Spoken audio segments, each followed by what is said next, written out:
circular that the special disbursing officer is the one who was designated by the head of agency to have custody, di ba? And in the case of the OVP, si Acosta yon. In the case of DepEd, hindi ba si Fajarda yon?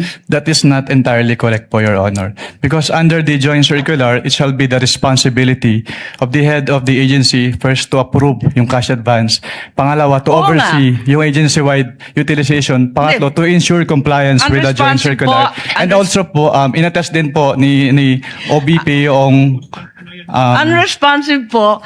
Ang tinatanong ko lang, hindi ba yung designated, yung SDO, si Fajarda lang at si Acosta, hindi si VP, hindi siya yung payee eh. Ang liwa-liwanag. Pero ang sinabi niyo po kanina, yung accountable officer. Kaya nga, so yung accountable officer, yung SDO, nasa JCV Hindi lang yan po eh. si SDO po yung accountable Hindi, officer, or. Your Honor. Ang sabi doon, head of agency or person designated. Oo, ang liwanag sa definition ng joint circular. Mag-yes or no ka lang. Kanina ka pa, inaaway mo ko lagi. Thank you very much, Sorry po, Your Honor. Okay, kanina sinabi mo na hindi ka umabot doon sa notice of disallowance pero andun pa rin sa ICBAO nung na-release yung notice of suspension, di ba? Yes po, Your Honor. Okay. So, doon sa notice of suspension, katulad ng disallowance, na sabi mo, kahit wala ka na ron, you were made aware kasi nabalitaan mo, pinagbawal ba ng COA yung mga confidential expenses dahil peke o fictitious, gawa-gawa lang yung mga AR? Anong pong notice yung tinutukoy niya po, Your Honor? Doon sa mga AR ng OVP, meron bang sinabi na gawa-gawa lang, hindi tunay, peke? Dahil hindi po yan yung focus ng audit namin, wala po kaming basis para magkaroon ng findings po doon sa mga sinasabi niyo. So ang sagot, no. Walang sinasabi na fictitious yung AR. At doon sa AOM, pati sa suspension, gano'n na rin sa ND, sinabi ba ng COA na yung AR and documentary evidence of payments, yung DEP, peke, falsipikado, huwad? Since hindi po yan yung focus ng audit po namin, wala po kaming findings about that, Your Honor. Sinabi ba doon na falsipikado yung DEP at saka yung AR? Na it was forged, kumbaga? Wala pong ganong findings, Your Honor. Wala rin, di ba? At doon sa mga pangalan ng mga recipient ng award, tama ba ako sa pagkaintindi na hindi rin sinita ng COA yung mga kakaibang pangalan tulad ng Mary Grace Piatos, Andy Lim, etc. Ang sinabi at binanggit talaga ng COA yung mga datos na hindi tumutugma. Tama ba? Since what it is compliance audit po at wala namang provision yung circular as to the use of aliases, yes po, wala po kaming findings po. Kasi sabi mo nga, neither allowed nor prohibited. Tama po. So, doon sa AOM at sa notice of suspension, the names of these reward recipients was never raised by COA. Di ba? Yes po. Tama. Dahil nangyayari talaga na kakaibang pangalan ang binibigay kapag confidential or intelligence fund. Kaya isa pang tanong ko, dun sa notice of suspension, pati na rin sa ND, ang pagkaintindi natin, final ba ito o hindi? Kapag sinabi po kasing notice of disallowance under the joint circular, meron na pong obligation to restitute agad. Tama, final siya sa COA. Pero kahit ang desisyon ng COA, pwedeng dalhin sa Supreme Court para maging pinal na pinal. Di po ba? I-clarify ko lang po, kapag dumating na po kasi sa Supreme Court, ang tanging ground na lang po dyan ay grave abuse of discretion amounting to lack or excess of jurisdiction. So wala na pong kinalaman po yung factual matters.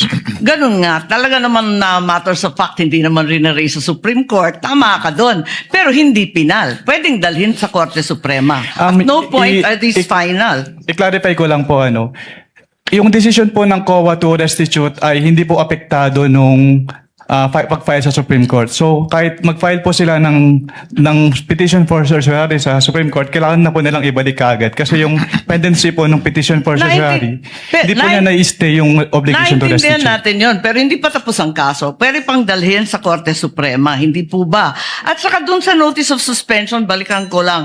Was there a finding na ginamit sa pansarili yung mga confidential funds ng OVP? That is a presumption po under the joint circular. Misappropriated ba yun? Kindly wrap up. That is a presumption Judge po. Marcos. Hindi po kailangan directly sabihin kasi nagkaroon po ng presumption. Pero hindi sinabi. Sa madaling sabi, Pero dahil wala presumption talagang po siya, hindi po siya kailangan sabihin, Your Honor. Naintindihan ko, pero wala doon. Is there a COA finding na ninakaw ang confidential funds doon sa various AOMs and notice? Meron bang sinasabi doon na ninakaw? It was stolen? There is a prima facie evidence na nagamit po siya for personal use or benefit under the joint circular. Itutuloy ko lang yung tinatanong ko kanina dahil may nabanggit kayo ng presumption of misappropriation. Tama ba? For personal use. Based on the joint circular po, meron po. Oo, tama.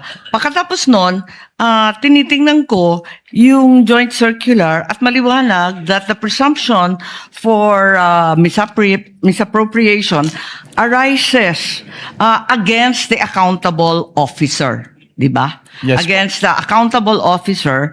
Sino ang accountable officer? Maliwanag naman yung joint circular. Sa 3.1, sabi, yung officer whose duties permit or require possession of government funds. Hindi ba? Based on the joint circular po, may ganyang provision. Oo. So yung SDO talaga, yung Special Disbursing Officer has the possession, the custody. Tama yun, di ba? Yes po. O kung ganon, if the presumption na personal use ayon sa 8.3 ng Joint Circular, failure of the accountable officer to liquidate any public funds is tantamount na nga to that presumption. Hindi Yes, po po. ba? Yes, So, ang tanong dito, sino ang accountable officer dito sa sitwasyon na to? Kasi ang liwaliwanag na hindi naman si Vice President ang payee. Hindi naman sinasabi na nasa kanya yung pera. Ang liwanag sa inyong joint circular that the Special Disbursing Officer is the one who was designated by the head of agency to have custody, di ba? And in the case of the OVP, si Acosta yon. In the case of DepEd, hindi ba si Fajarda yon? That is not entirely correct po, Your Honor. Because under the joint circular, it shall be the responsibility of the head of the agency first to approve yung cash advance. Pangalawa, to Oo oversee yung agency-wide utilization. Pangatlo, to ensure compliance with the joint Unresponsive circular. po. And also po, inattest din po ni OBP yung Unresponsive po. Ang tinatanong ko lang, hindi ba yung designated, yung SDO, si Fajarda lang at si Acosta, hindi si VP, hindi siya yung payee eh. Ang liwaliwanag. pero ang sinabi niyo po kanina yung accountable officer. Kaya nga, so yung accountable officer, yung SDO, nasa JCD Hindi lang yan po eh. si SDO po yung accountable Hindi, officer, or, Your Honor. ang sabi doon, head of agency or person designated. Oo, ang liwanag sa definition ng joint circular. Mag-yes or no ka lang. Kanina ka pa, inaaway mo ko lagi. Sorry po, Your Honor. But hindi po ako pwedeng mag-answer categorically since yun nga po yung provision But it's ng- categorical. na yes or Why don't either you go yes back or to your either joint no po. circular? Yeah po. Kapag sinabi po kasing Doon categorical, sa it's either yes definition, po ang or- liwaliwanag, SDO kapag na-designate ng head of office, di ba? But hindi po kasi doon na nalilimit lang yung term na accountable officer kasi may other provisions na applicable pa din po with respect to the term accountable officer. Asan? Kasi napakaliwanag doon sa definitions at napakaliwanag sa 8.3 ng joint circular. Yun nga po yung na-mention ko kanina. Interpretation na ninyo yun. Ah, hindi Pinapalawak po. ninyo andun eh. Head of office, Hindi head of po agency, or designated. Hindi po, Your Honor.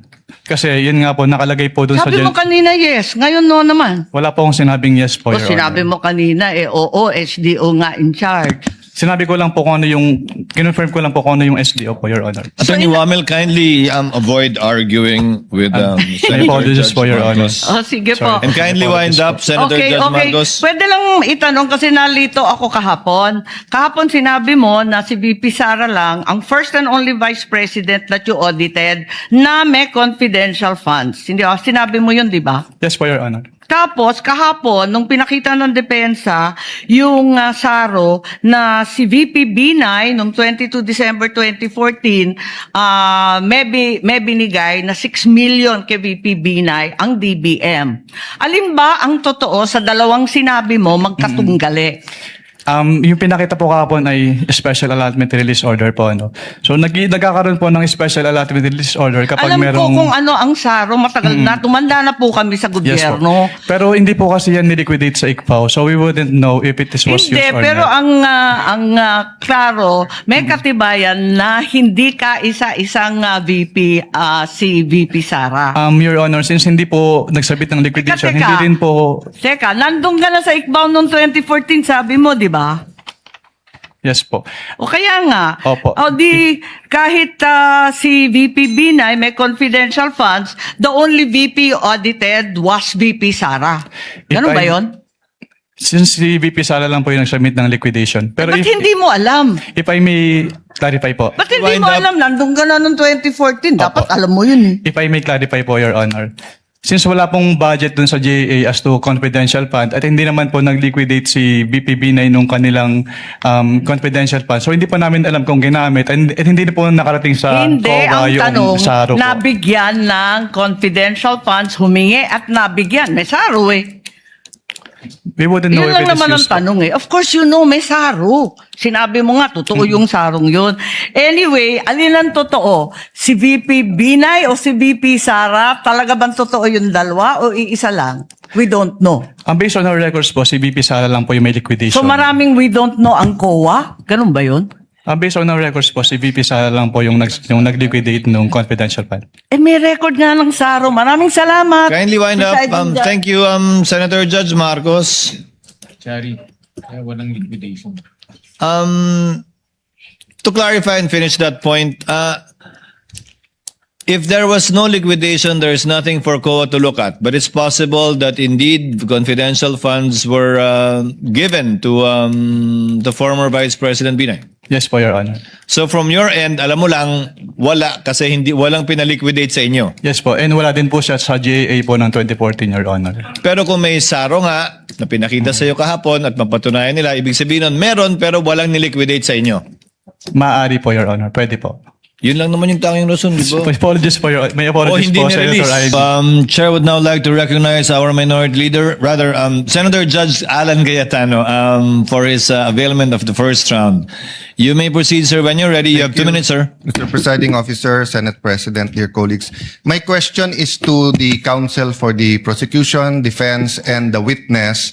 One question, maybe a follow-up. And if we may start with the witness first to answer.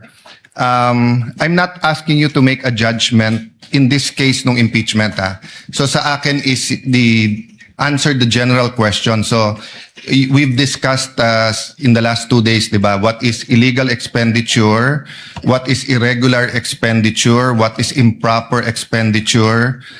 In between all of that, we talked about many, many technicalities. And of course, this will be much easier if we're talking about public funds which are not confidential in nature. So my question is, when does,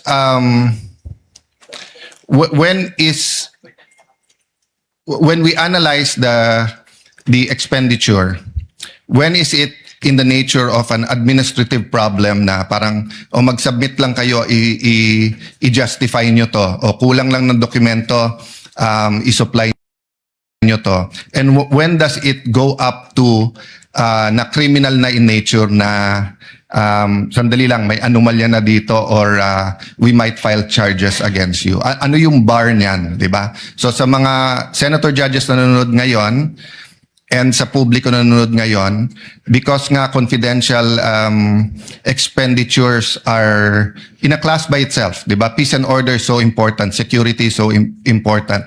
So I'm not referring to this case, So I'm not asking you to make a judgment in this case, whether it's administrative, criminal. In general, as an auditor, then I'll ask the same sa prosecutor and sa defense. Witness, go ahead. In your words, no? Apo, kapag AOM po at NS, nire-require po namin sila na mag-submit ng documents. Pero kapag nag-end na po, since there's an obligation to restitute, so ang remedy po nila is to settle the amount or to file an appeal with the commission proper. Yes, but even when you give them an ND to restitute, hindi nyo naman sinasabi pag restitute. Pwedeng restitute na mali paggamit, hindi yung binulsa mo yon, di ba? So at what point as an auditor do you say na sandali lang, a criminal na to may anomalya? Kasi pwedeng mali ang pinaggamitan kaya isoli nyo, but you're not accusing anyone of na binulsa niya. Well, sa circular naman po, merong presumption na tinatawag kapag hindi nakapag-liquidate na maayos yung agency, which is Yes, presumption of misuse or misappropriation. Yes, and that's a disputable presumption, right? It is a prima facie presumption. Yes, a prima facie presumption is a disputable presumption. It's not a conclusive presumption, meaning yung prima facie, so lilipat yung onus sa kabila na i-prove na mali. Tama? Yes po, Your Honor. Yes, so hindi pa yun yung hindi ka pa rin dumating dun sa point na yon na parang hindi, as far as COA is concerned, ninakaw mo to. Again, I'm not talking about this case in general. At what point nga will you have a final COA document saying na yon? Kasi pag sinabi mo lang restitute lang, it could be restitute because you didn't use it for what you were using it for. Based on the rules of COA po, since di ba i-appeal po yung, pwede bang i-appeal yung ND, at kapag naglabas si commission proper ng decision at hindi po nag-comply si agency dun sa decision, then pwede nang i-endorse with the ombudsman yung case for the filing of criminal Kindly wind up, charges. Senator So Judge Cayetano. I'm okay. I just want to hear the answer of both the With prosecution the permission of Senator Judge Allen, asking the counsels for the parties that same question will already make them give their own versions of the law, which I think should be coursed through the witness, similarly to how you asked the question to the witness, instead of it being placed on the record based on their own points of view. Well, anyway, we will have 2 more COA witnesses, but I think Yes. to all of us who are neutral, that's the big question. At what line does it cross between nagkamali lang yung isang public official sa pag liquidate and at what point is it criminal? And I just wanted to give, but if that's the I would be decision of the- clarifying that too Yeah. during my second round. Then I will leave it up to you, Mr. Presiding Officer. I apologize, the prosecution and the defense, you will not have a chance to answer that. But during the time of the presiding officer, you will be able to. Or maybe even in the summation at the end. No? Thank you for your understanding, Senator Judge Allen. Senator Judge Ejercito is recognized. You may proceed, sir. And when you're ready, and you have 2 minutes. Yes, thank you, Mr. Presiding Officer. Siguro dagdagan ko na lang din nun. Ito tayo tinatanong na rin yung tungkol doon sa mga paggamit ng mga alias sa ating mga senator judges. No? Dahil alam naman natin na kinakailangan din na lehitimong may pangangailangan na protektahan. No? Dahil nga confidential itong mga information. Ang sa ilalim ng Joint Circular Number 2015-0, paano dapat maprotektahan ang pagkakakilanlan ng mga confidential informant? Wala pong provision as to that, Your Honor. Kasi yung, wala po namang requirement yung circular as to the, pwede pa ulit po ng tanong, sorry. Well, yung hindi kasi parang alam naman natin, no, dahil lalo na sa mga intelligence at saka yung mga activities, mga confi, ginagamit yung mga alias na nabanggit nyo rin kanina. Hindi ba pwedeng gamitin na lang, halimbawa, John Doe, Jane Doe o Juan de la Cruz kasi alam naman natin na binambibilit, reward for information na syempre pinoproteksyonan din natin yung mga pinoproteksyon ng mga agencies yung identity no ng mga informants. Ang masasabi ko lang po, Your Honor, wala naman pong provision as to the joint circular sa use ng aliases kasi silent po yung joint circular. So tanggap yun. Halimbawa nakita niyong medyo parang kahit yung mga pangalan mukhang alias lang ay tinatanggap dahil pag-intelligence gathering. We base lang po dun sa document submitted to us. So, kung wala pong naka-indicate dun sa document submitted to us na alias po yon, hindi po namin malalaman, Your Honor. Tapos meron ding dapat may coordination paggamit ng intelligence or confidential fund. May coordination with law enforcement agencies, tama po ba? Yes po, based on the joint circular po, Your Honor. So, doon po, tanong ko lang po, meron po bang O may nakita po ba kayong naganap na coordination with the agencies, no?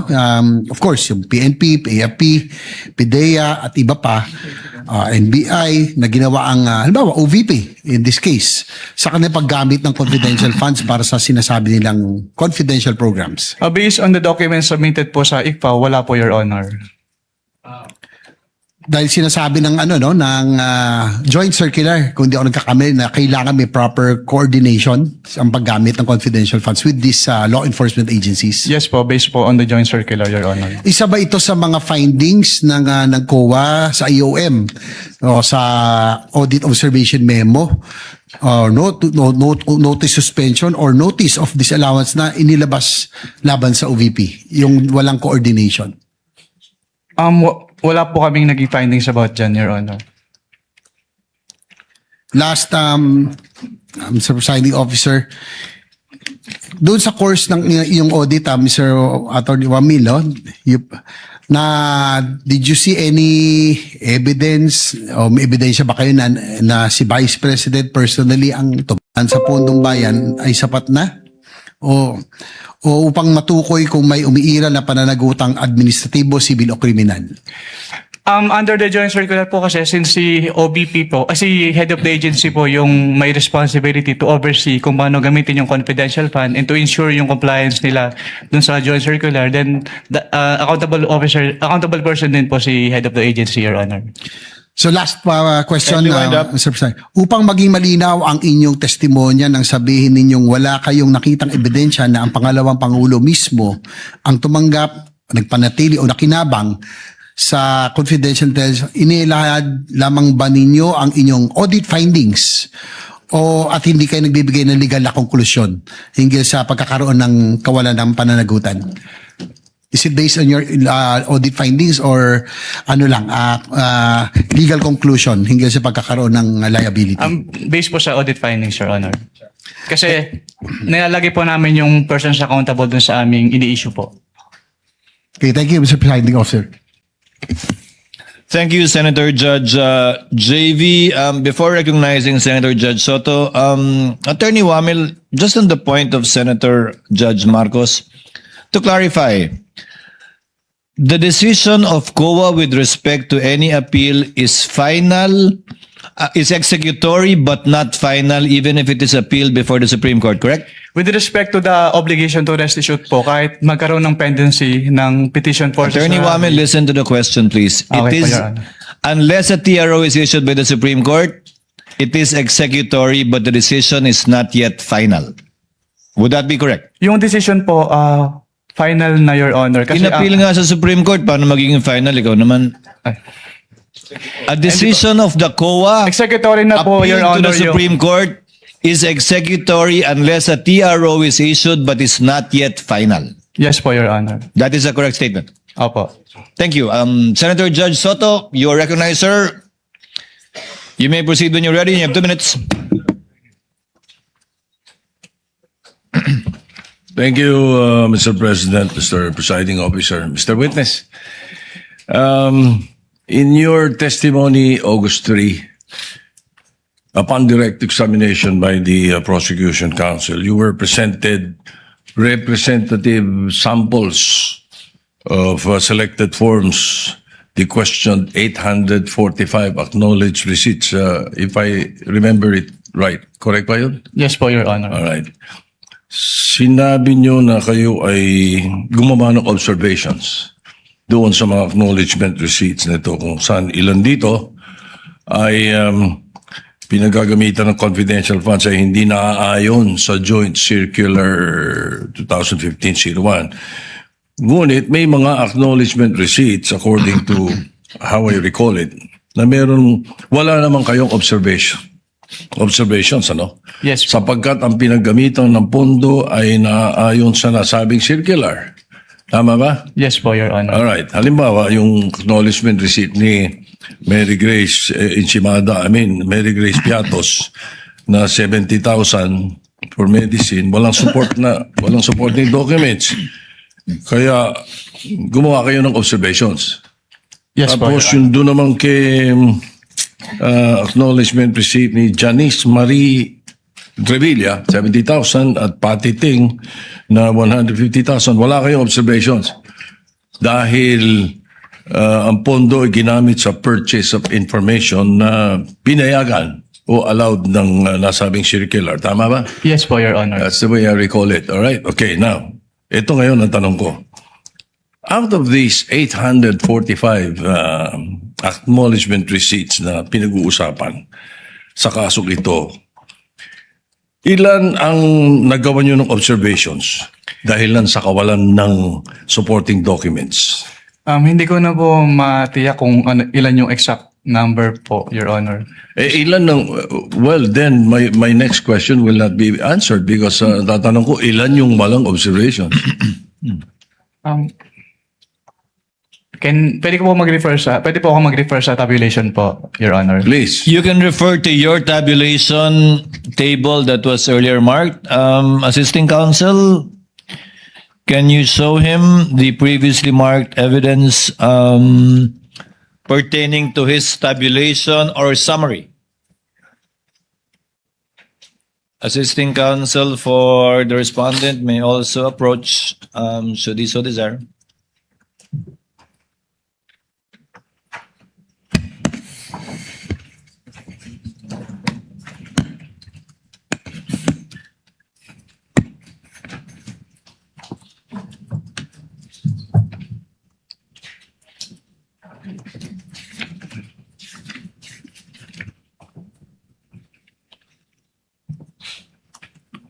Your Honor, I'll have to count po since wala pong summary dito.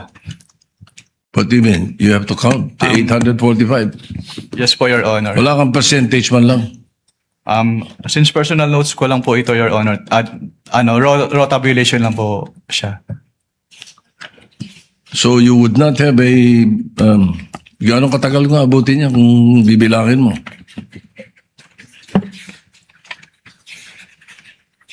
Kasi my next question actually would be, magkano ang total noong meron kayong observations?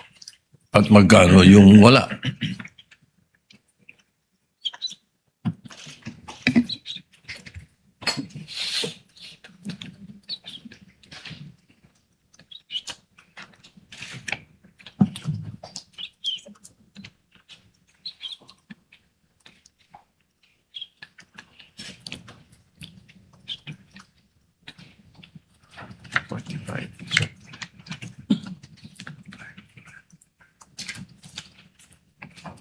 If the chair may assist, Attorney Wamil, look at your notice of suspension.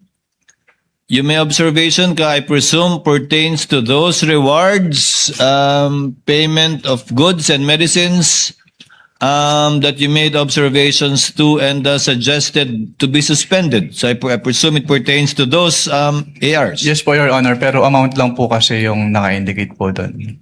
And the total is Sa 845, Mr. Presiding Officer, ilan ang total? Magkano yung total? Sa 845? May I be allowed po to peruse po yung notice of suspension? you Your may refer to it.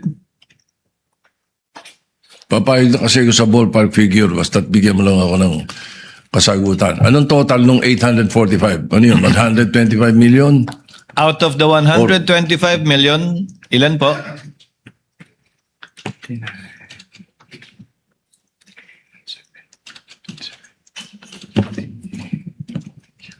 Your Honor, please. Let's wait for the witness counsel to answer. He's referring to your marked exhibit, the notice of suspension. I believe it's on the first page, Attorney Wamil. Sa first page po, with respect to the payment of rewards po, 59,787,000 pesos po, Your Honor. With other purchases naman po, umabot po siya ng around 15 million pesos, Your Honor. So ilan yung walang observations? Wala kayong observations? Bali, ang total po ng may observation namin ay around 75 million pesos po, Your Honor. 75 million sa may observations, so around 50 ang mga walang observations. Ganun ba? Yes po, Your Honor. And, all right, so that is for the 125. Yes po, Your Honor. I don't have any time anymore, so it's okay. Thank you. Thank you, Senator Judge Soto. Senator Judge Lacson may proceed with his interjections when he's ready. You have 2 minutes, sir. Thank you, Mr. Presiding Officer. Good morning, Attorney Wamil. Good morning po, Your Honor. Kindly refresh my memory, no? Kasi ang pagkaalam ko, sa paggamit ng intelligence saka confidential fund, hindi lamang sa pinapayagan o hindi pinagbabawal ang paggamit ng alias, kundi necessity for practical reasons, di ba? Yes po, Your Honor. And idadivert lang yung totoong tao nasa likod ng mga alias kapag declassified na o tapos na yung tinatawag na confidential or intelligence operations. Tama, di ba? Yes po, Your Honor. So ang tanong ko, meron ba kayong, wala ba kayong efforts na alamin kung sino yung mga nasa likod ng mga aliases na sinabit sa inyo? Since document-based lang po kami, Your Honor, hindi na po. Wala na po kami. Yan ang susunod yung tanong. Ano? Bakit paper audit lang kayo? Wala kayong physical? Parang bitin yung inyong pagsasagawa ng audit. Kasi paano nyo malalaman kung legitimate yung pumirma doon sa acknowledgement receipts kung hindi nyo inaalam kung meron bang totoong tao na nasa likod noong mga aliases na yon. Opo. Since what we do po in ICFAO po is compliance audit lang po, Your Honor. So kung ano lang po talaga yung provisions na nasasaad dun sa joint circular, yun lang po talaga yung ginagawa namin, Your Honor. That brings me to my next point. Baka pwedeng i-recommenda mo na i-amend nyo yung inyong JMC.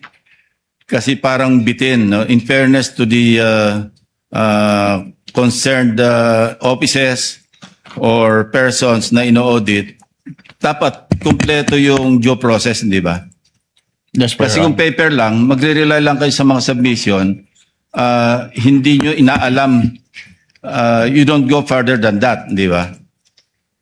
Anyway, wala ka naman doon sa, hindi ka naman deputy commissioner pa o associate commissioner, so siguro, i-recommend mo na lang na i-amend yung inyong JMC.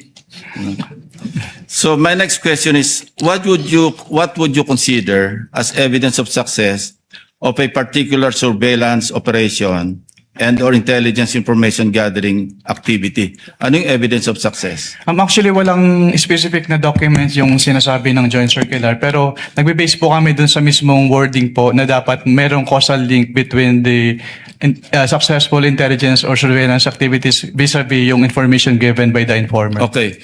Would an after surveillance report or after intelligence report ng particular na agent, would it suffice para i-consider yung evidence of success? I'm not referring to the entire operation. Kasi kapag nagsagawa ng surveillance, nagsasagawa ng after surveillance report, whether negative or positive, would you consider that as evidence of success? Katulad po ng sinabi ko, tinitingnan po namin yung causal link. Kung may causal link between the success and the information given by Yun ang problema kasi bitin nga yung inyong audit. So I would reiterate, i-recommend mo na i-amend ninyo yung inyong circular. Thank you. Thank you, Senator Judge Lacson. Before proceeding to round two, Chair would like to make some interjections. Attorney Wamil, you read the notice of suspension earlier and you gave what amount again? Can you kindly give him a copy? Counsel for prosecutors? Uy, Anika, yun, meantime. Sa payment of rewards po, yung total is 59,787,000 pesos po. You're referring to page 1 of the December 13 notice of suspension that you prepared. Yes po, Your Honor. Can you total it again for me, please, sir? The payment of rewards po. I totaled it and your total is wrong. Kindly total the figures that you wrote there. Yes, sir. It was a typo error po. 69,787,000 pesos. Ang dami namang nagkamaling numero doon. From 59,787, ang tamang total is 69,837. Yes po, Your Honor. But the figure you mentioned earlier was what was written here. How did you know that it was wrong, a typo, and now you're giving us the correct figures? Kasi yung 10 million po, Your Honor, hindi na-add dun sa total amount. 10 million po ng payment, reward payment. Pangalawa po, yung subsequent issuances. Binabanggit po 69 million na, pero yung detalye, hindi na po 10.5 million, 10 million na. Ano ba talaga? Can you repeat your question po, Your Honor? Sorry po. Nakalagay po dyan 10.5 million, 10.05 million. Hindi po ba yung rewards? Yung Yes reward po. payment? Yung subsequent documents issued by COA already refer to it as only 10 million. Anong pagkakaiba yun? What subsequent document po, Your Honor, yung tinutukoy niyo? I'm referring to the notice of disallowance later on and the documents mentioned also in subsequent articles, in subsequent documents. Wala na po akong personal knowledge about the notice of disallowance po, Your Honor. So ba't na-correct yun? Yung 10 million, yung 10.05 naging 10 million na lang. You wouldn't know? I wouldn't know po, Your Honor. In relation to the question of Senator Judge Soto, he said how much is the total that were provided for. You gave a total. In relation to the question of Senator Judge Villanueva, ano ba yung pinakaiba? Correct me if I'm wrong. You said you were aware of a notice of disallowance. Yes po. How much was the notice of disallowance? Ano yung dinisallow out of the 125? Sa pagkakalala ko, around 73 million pesos po, Your Honor. So out of 125 million, 73 million lang yung finally dinisallow ng COA dun sa notice of disallowance. Yung balanse, inoke niya. Ang makakasagot po niya, Your Honor, yung next witness po. Since, No, if you're familiar with the notices of disallowance, you testified, Attorney Wamil, that AOM, notice of suspension, notice of disallowance. So sa dulo, pag iba na yung amount na nakalagay doon, marami nagtanong kanina, yung dinisallow lang ultimately is only 73.287 million. Posibleng magbago talaga yun, di ba? Yes po, Your Honor. So yung AOM mo, yung kabuuan ng 125, yung AOM mo pangalawa, kabuuan ng 125, yung notice of disallowance mo, ay yung notice of suspension mo, kabuuan ng 125, pero posibleng iba na ang amount ng notice of disallowance rather. Yes po. Depending on the evaluation po kasi yun nung nag-audit po. Now, one final question for this round as well.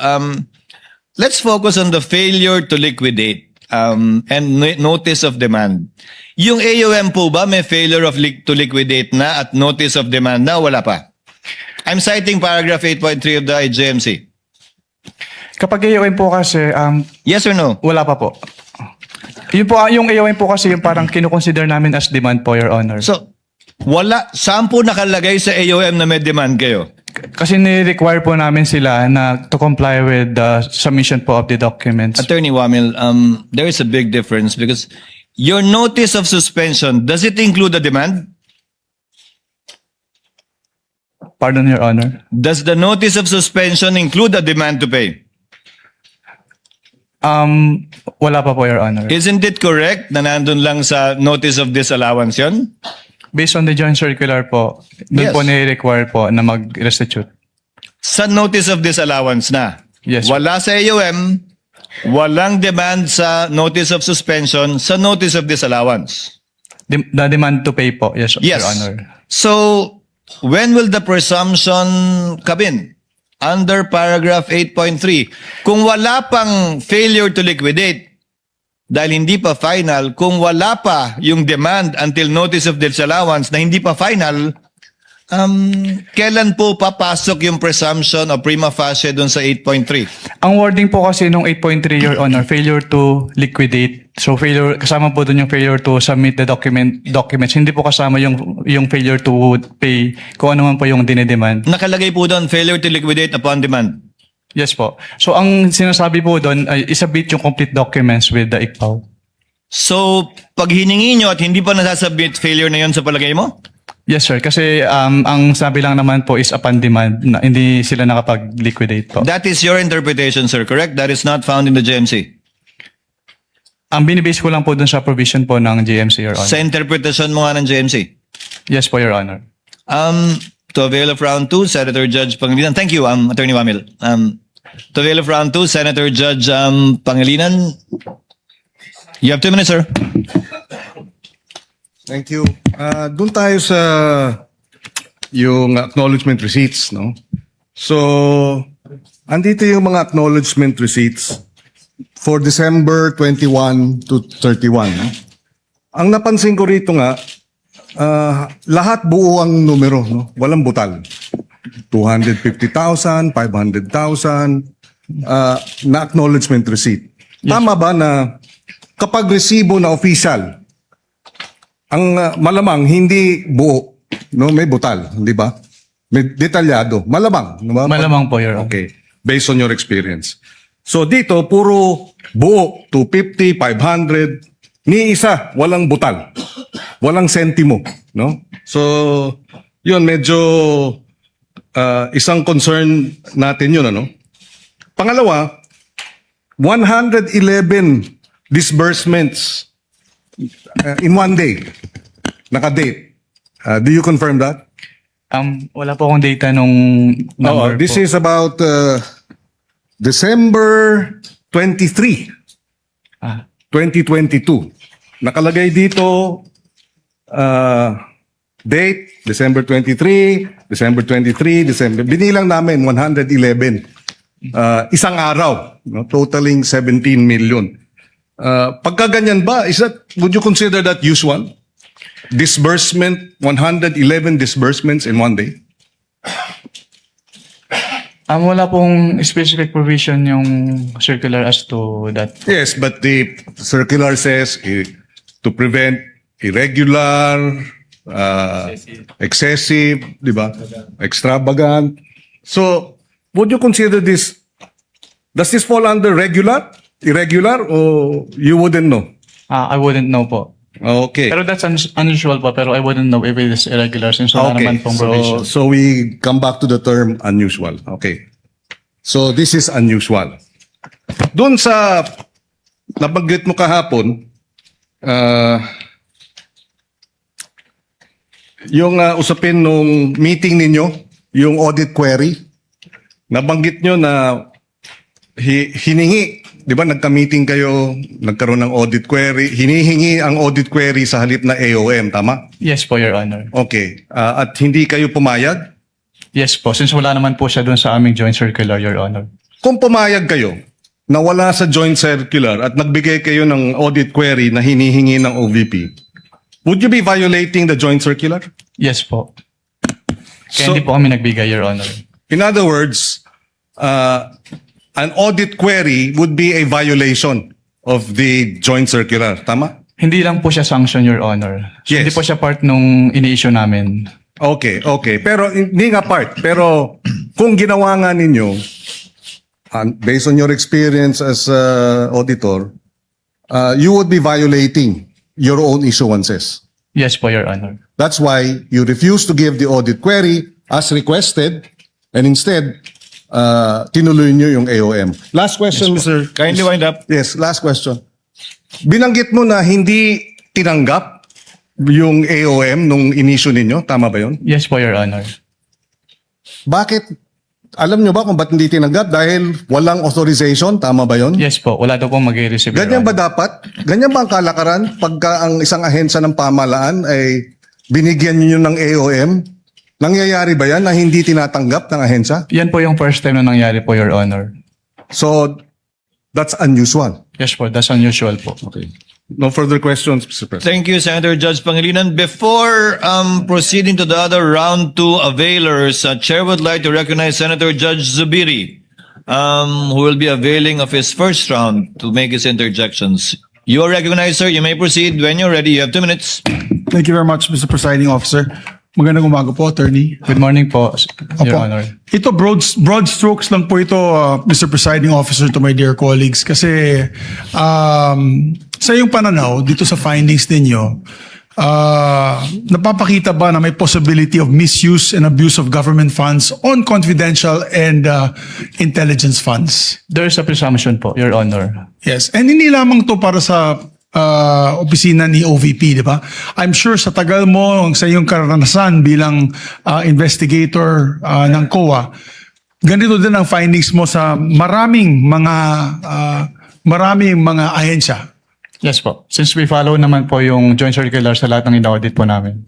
At hindi lamang sa ahensya ng eksekutibo, pati LGUs. Tama po yan. Yes po, Your Honor. Yeah, the reason why I'm taking this up at gusto ko pong tanungin po ang ating witness is sa iyong experience, dahil sa lack of accountability, using confidential funds as a excuse na nagkakaroon ng abuso at corruption dito sa pondong ito. Yes po. Yes, kasi obviously, Mr. Witness, is pag sinabing confidential in nature, huwag na kayong magtanong. Basta ginamit namin yung pera. Hindi sa tingin mo, tama po yan o hindi? Hindi po, Your Honor, kasi ang confidential fund ay public funds pa rin naman po. So it must follow the strict accounting and auditing rules po. Para So- maiwasan po yung misuse. So talagang hinahanap ninyo yung paanong nagastos yung pera, paano yung nagkaroon ba ng plano of action, at paano nagastos ang pera at saan pumunta yung pondo. Tama po yun. Yes po, Your Honor. Dito po sa case ni OVP sa Office of the Vice President, meron ba ganung klaseng plano? Meron ba ganung klaseng accounted use of the funds? Since ang audit po namin ay document-based, so nagbe-base lang po kami dun sa sinasubmit sa amin. So kapag hindi po properly liquidated, meaning hindi submitted lahat ng documents or yung documents ay hindi compliant dun sa requirements ng joint circular, nagkakaroon po ng presumption na yung amount is put to personal use or benefit po. Yes, kasi nung ako po yung naging Senate President for 2 years, we had access to the reports of confidential and intelligence funds. And in these reports, makikita po natin one particular agency, talagang detalyado. Ito po ay panggamit sa buy-bust operation ng drugs, ito po ay nabigay sa informant, ito po ay nabigay sa mga tumulong paghuli nito mga tao ito. Ayan ba'y ganun din po nakita ninyo sa OVP, use of confidential funds? Pwedeng pa ulit po ng tanong, Your Honor. Sana mabigyan po ako ng leeway ng ating presiding officer.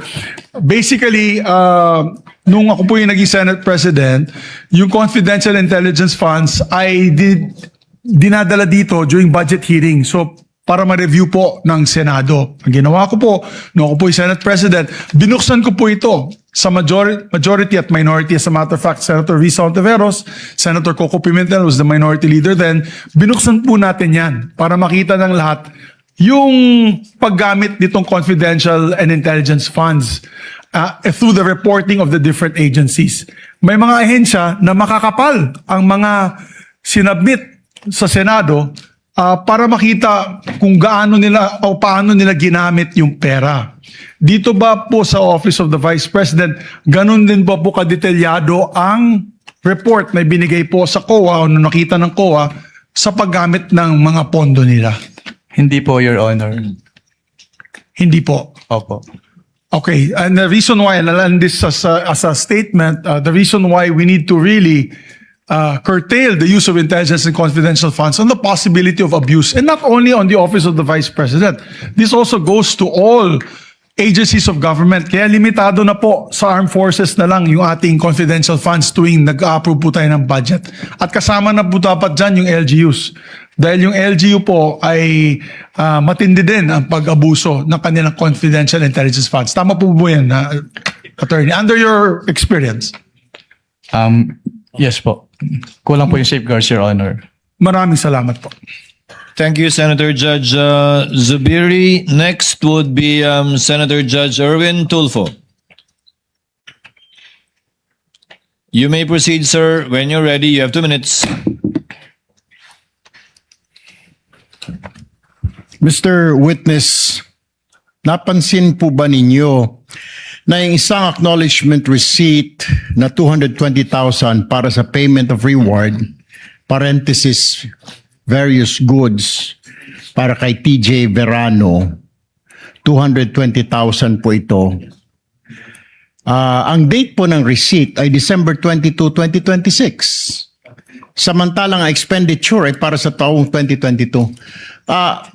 Typo error po ba ito o minadali ang paggawa ng AR? 2026 po, Your Honor. 2026 po. Ang acknowledgement receipt. December. Tama, 2022 acknowledgement receipt. Ayan po.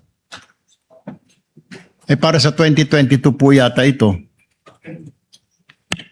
Is this typo error or sa tingin ninyo ay minadali? Nagkaroon po kami ng findings about dyan, Your Honor. Lahat po nung That po nung ARs po na nakadate po, na hindi po nakadate ng 2022, na isama po namin doon sa aming notice of suspension po. Okay. Pero ang pirma po dito ni TJ Verano po, may pirma po nito, di po ba? Based on that document po, it appears na si TJ Verano po. So, dinate niya po ng 2026, in advance niya na? Or move forward niya po to 2026? Ang pagtanggap po ng goods, December 22, 2026? Para sa 2022 po ito. Yes po, kaya po kami nagkaroon ng findings about dyan, Your Honor.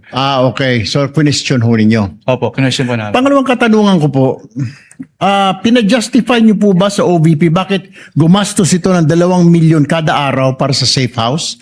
Ito po ba isang safe house lang o maraming safe houses? Sumagot po ba ang Office of the Vice President? Based on the documents submitted to us, hindi po namin madedetermine kung ilan yung safe houses na pinagamitan po.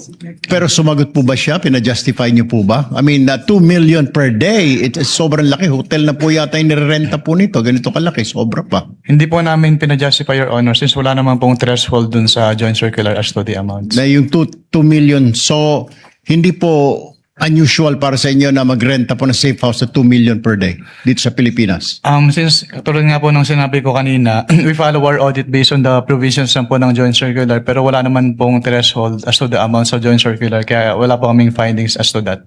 So, tama po si Senator Judge Lacson na binibase nyo lang po talaga sa mga documents po, wala po kayong physical audit. Yes po, Your Honor. Alright. Based po sa experience ninyo, may mga government offices ba na ino-audit po ninyo na hindi tinatanggap ang Audit Observation Memo, AOM? May mga as on auditor or sumasagot silang lahat? Wala po. Sumasagot po silang lahat, Your Honor. Except dito kay OVP. Hindi po tinanggap ni OVP yung aming first AOM nung nagka-tempo kami nung unang time po. Alright. That's all, Presiding Officer. Thank you. My question is for Attorney Poa. Attorney Poa, what is the official position of the respondent with regard to Piatos, Andy Lim, and all of these names that are brought up? Are they real people or are they aliases? Sir, I would like to answer a question, Your Honor, but that is part of the yes, legal strategy, which you will see when we present our evidence in chief. That's Again, fine. may the That's chair, fine. may the But I understand the chair question. remind Senator Judge Bam, as far as practical, let's let the witness present their evidences and not allow the counsels to make conclusions of either fact or law, nor divulge their respective legal theories. These are not legal theories. In your previous answers, there was no referral to these individuals as either aliases or real people. In Correct. your previous answers.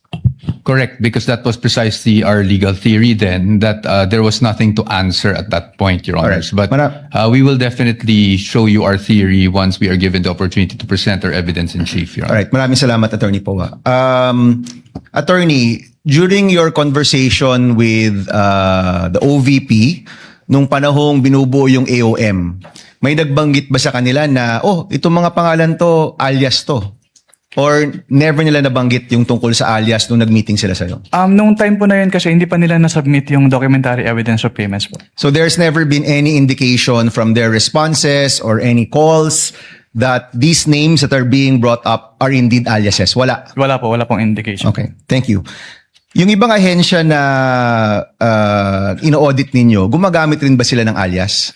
We wouldn't know po kasi yun, dun sa mga document na sinasubmit sa amin, hindi naman po naka-indicate if it is an alias or not. And it's not up to you to find out whether these are aliases or not? Yes po, since wala nang pong provision dun sa joint circular, Your Honor, with respect to the Okay. aliases. So itong paggamit ng alias, to your knowledge, hindi nyo alam sa mga ino-audit ninyo, but to your knowledge, gumagamit ba ang ibang ahensya ng mga alias? I wouldn't know po since katulad nga po, hindi naman po bukod dun sa sinasubmit nilang documents, wala pong naka-indicate na yung name ay alias po.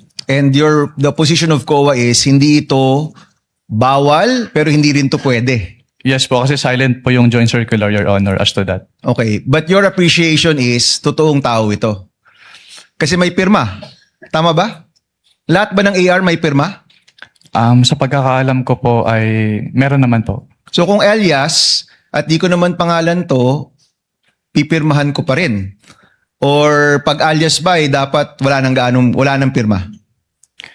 I wouldn't know po if it is an alias since wala naman po naka-indicate doon sa document that it is an alias po. Okay, and we'll give the defense their time later on during their part to talk about this more, no, as part of their strategy. Sige, let me change topic. Ito yung mga tanong ni presiding officer, ni Senator Cayetano rin. Yung pag-escalate from AOM to notice of suspension, to notice of disallowance, to referral to the ombudsman for cases. Years ba ito? Time ba ito? Oras ba ito? Ano yung decision point ninyo para iakyat to the next level yung or i-escalate to the next level yung mga utos ninyo? May clarify po kung ano po yung next level po. So from AOM to NS and NS to ND and ND to referral to OMB. Kapag AOM po, meron po silang 15 days to reply to the AOM. Tapos kapag hindi pa rin sila compliant with the findings po, that's the time that we issue a notice of suspension. At kapag naka-receive po si agency ng notice of suspension, meron po siyang 90 days within which to comply. Pero pag hindi po rin po sila compliant, then doon na po kami mag-i-issue ng notice of disallowance. Okay. In general, not the case of the OVP and DepEd, kapag may notice of disallowance na, naniningil na kayo, di ba? Yes po. And the next step is to refer to the ombudsman. May remedy pa rin po naman si sa Okay. agency. Paki-explain nga, ano Which ba is yung to remedy? settle, bayaran yung amount or to appeal Within?